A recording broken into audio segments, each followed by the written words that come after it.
Alright guys, so this video is going to be a little bit different. I'm sitting here like in my home gym kind of setup I have. And I just want to talk about how to make your diet successful. So if you're thinking about dieting down just to lose weight and be healthy, if you're thinking about dieting down for bodybuilding, if you're thinking of just losing weight, I got some tips for you in this video. So, alright, first tip, pretty simple, water intake. There's two main reasons why I worry about water intake when I'm cutting or dieting, whatever you want to call it.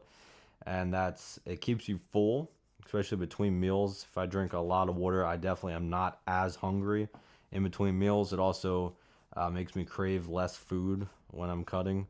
So that just if you've ever cut or dieted in your life, you know that that's very important is to avoid cravings because that is why most people fail on their diet is because of cravings. They can't handle it.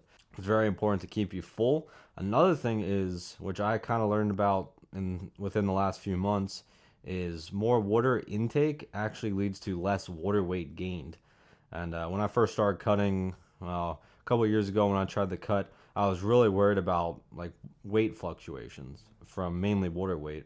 And like let's just say I'd weigh 190 in the morning when I'd wake up, and then the next day I ate the same amount of calories, everything was the same amount of cardio, everything was exactly the same, and I woke up at 191. That would completely discourage me. And when I was doing that, I wasn't quite sure what I was doing wrong. I didn't know why I was gaining weight. Eating the same foods, like pretty much the same foods, same meals and everything, but I still gained weight. And that was mainly due to water weight. I was holding water, water retention. And then I found out I was doing some research for this cut that I'm doing right now. If you guys watch the channel, you know that I'm cutting right now. So for this cut, I did some research and I looked some different places. I actually found it in Arnold's Encyclopedia, Arnold Schwarzenegger. I have his book, and it's a big, real thick book that I was reading through and doing some research on cutting and dieting. What he has to say about it. And he actually said in the book that if you drink more water, you actually will hold less water. And his whole logic behind it in the book was because when you dehydrate yourself and you try and hold on to as much water as you can when you're dehydrated. But if your water intake's high and you're not dehydrated, you're not going to hold on to as much water. So I did some testing and over the last few months, and that's very true. And looking at other sources, it's everybody has the same thing to say about that. Water intake is very important because I try and drink a lot of water in a day. Like I have this bottle. It's a smart water bottle, but I actually just fill it up with like tap water or from my fridge. But this is like a 20-ounce bottle. I mean, I'll probably drink probably like 5 of these in a day. Anything, any kind of bottle. If you guys want to get one of those big jugs that people carry around, you can do that. But anything that will help you take in water. And for some reason, this bottle just helps me take in water. I focus on a lot of water. Looking at this cut compared to previous cuts, I'm down like 20 some pounds now compared to other diets where I go down like 10 pounds and then quit because of cravings and stuff. And also water weight. Gaining that water weight, probably not for some people, but for me, gaining that water weight was very discouraging, to be honest. Because like you think you're doing everything right, and then you gain weight the next morning, so you kind of feel like the day's wasted. But you didn't really do anything wrong. Most likely, the main thing is you're either very stressed, because that can also lead to water weight gain, or you just didn't drink enough water. So water intake, that is the main point. That's the first point. That's one of the biggest tips that I have for you guys is water intake. All right, so my next tip is carbs and protein before I work out. I've suffered from not proper nutrition, especially before I work out, and eating just the wrong kinds of food. I want you guys to mainly focus on protein and carbs before I work out, mainly for energy, and it helps with the pump as well. So you see a lot of bodybuilders and a lot of guys in the gym eating like Rice Krispie treats before they work out. It's because it's fast acting carbs, fast digesting carbs. The super healthy way of doing it is like chicken and rice. Everybody's heard of chicken and rice before. Very bland, very tasteless, but if you're that dedicated, chicken and rice is the way to go. You could also do, like I said, Rice Krispie treat. I don't remember how many carbs are in it, but it's like 150 calories for one of like a bar like that size. So it's not too bad, especially before a workout. But then the rest of the day, focus on healthy carbs as well. Yeah, real simple. Focus on carbs and protein before a workout. So that could be, like I said, Rice Krispie treat and a protein shake, or it could be chicken and rice, or rice and with lean ground beef. Like I'm talking like 90, 97.3, 96.4. ground beef if you can get it, close to as lean as you can get in ground beef. So there's a bunch of different options. You can do your own research and whatever fits your lifestyle and your schedule and stuff, just do that. Carbs and protein before a workout definitely help. Definitely will do things for you. Not magical things, but definitely will do things for you. So, all right, next tip is activity level. And mainly when I say that, I'm talking about like your activity level through the day, the calories that you burn throughout the day, and also like your step counts through the day. I have a watch. I have a watch that will track my steps. My phone tracks the steps. Sometimes it's not completely accurate, but you could get, I know Samsung makes rings you can put on that tracks your steps. You can get Apple Watches. You can get, I have a Samsung watch. So you can get watches, you can get anything, get a Fitbit, you can get anything to track your steps. Like I said, even your phone, most likely your phone, if you're watching this, will track your steps. What I try and do is I get at least 10,000 steps a day, and that doesn't have to be all at once, that's throughout the day. So just staying active throughout the day, and not like just doing cardio and then doing absolutely nothing after that is a very good practice if you're trying to cut weight. I like to eat, okay?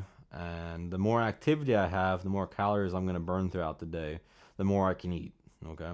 Like I'm eating about 2100 calories right now, and if I don't get 10,000 steps a day, I usually go about like 2000, 1900. If I don't get 10,000 steps, usually I get 10,000, but there has been days where I get about 8,000, 9,000, just because I can't be as active. It's impossible. So on those days, I try and cut back on my calorie intake just because I'm not burning as many calories throughout the day. And I will gladly do 10,000, 12,000 steps in a day so I can eat an extra 200 calories a night, because those 200 calories will make a difference. Especially I get very hungry at nighttime, like when I go to bed.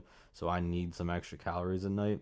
And like you might have heard, 10,000 steps in a day already and activity level.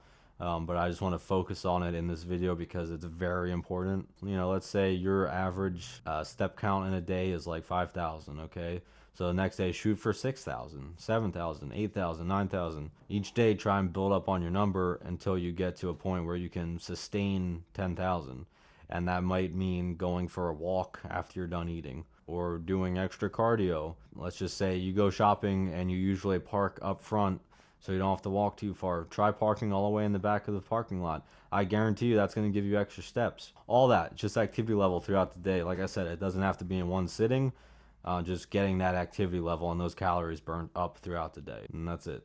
All right, and then keep in mind throughout this video, this is all from just personal experience and what I have learned, what I have implemented into my diet. So like I might not be using all the scientific terms or all the scientific studies that have been done. Okay, but this is mainly just easy to understand information that I have learned and I've implemented, and I've learned how effective, this stuff is.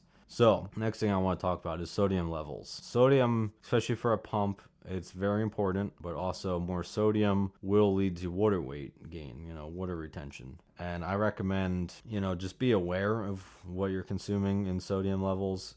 If you look at nutrition facts and nutrition labels on food, you realize that a lot of food has a lot of sodium in it.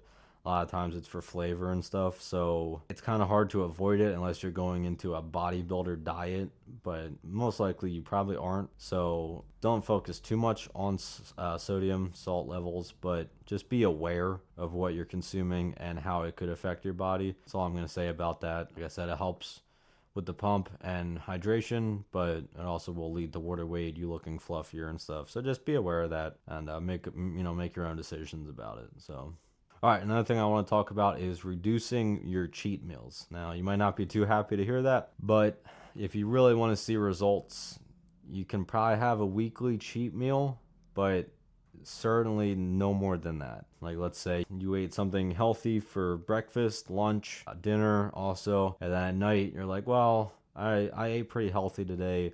I'm gonna have a bowl of ice cream, okay? I don't want you guys doing that. You don't realize how much that affects your progress. I know some ice cream brands have a lot of calories in them. If you get something like Halo Top, it's not as bad. But even Halo Top, if you eat the whole thing, it adds extra calories. So yeah, like I really only do like one cheat meal a week, and it's really not even a cheat meal. It's more like a refeed. because I'm really only going like 200 calories over my deficit. So pretty much to maintenance level of calories, certainly not going 1,000, 2,000 over my deficit. If you want to see no progress, you can do that. You know, you can have 4 slices of pizza and as your cheat meal, because you worked hard the whole week, you should be able to have a cheat meal. You're not going to see any results that way. If you're watching this video, you better not be eating ice cream right now. You better not be eating pizza right now. If you really want to lock in and really lose weight, you're going to have to cut out cheat meals, okay? And then one of the last points I have for the video is discipline, okay? I left this for the end of the video because I know a lot of you guys will not want to hear this and are not going to be happy to hear this. But the main thing about dieting and cutting weight is discipline, okay? If you don't have discipline, your diet will not work. If you want to make serious progress, and I'm hoping you do if you clicked on this video, you have to be disciplined. A lot of times with dieting, there's not a whole lot of choices. There's, I have to do this, I must do this if I want to see progress. You know, there's not, well, today I don't really feel like doing it, so I won't. You know, today I don't really feel like weighing out my food, so I guess I won't. Today I don't really feel like doing cardio, so I guess I won't. Once you start doing that, your diet's over. You might as well give up, because once you start, I don't feel like doing it, I don't feel like doing it, you're going to lose motivation real quick. And as soon as you lose motivation, discipline goes right out the window. You know, it sounds harsh and it sounds mean, but once you lose discipline, it's over. You know, you have to have discipline.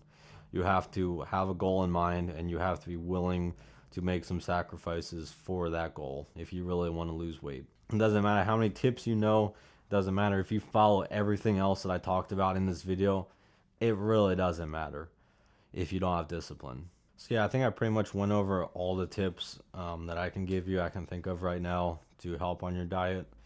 If you're in the middle of a diet right now, or you have done a diet in the past and you found other tips that have helped you that I don't have in this video, please comment below.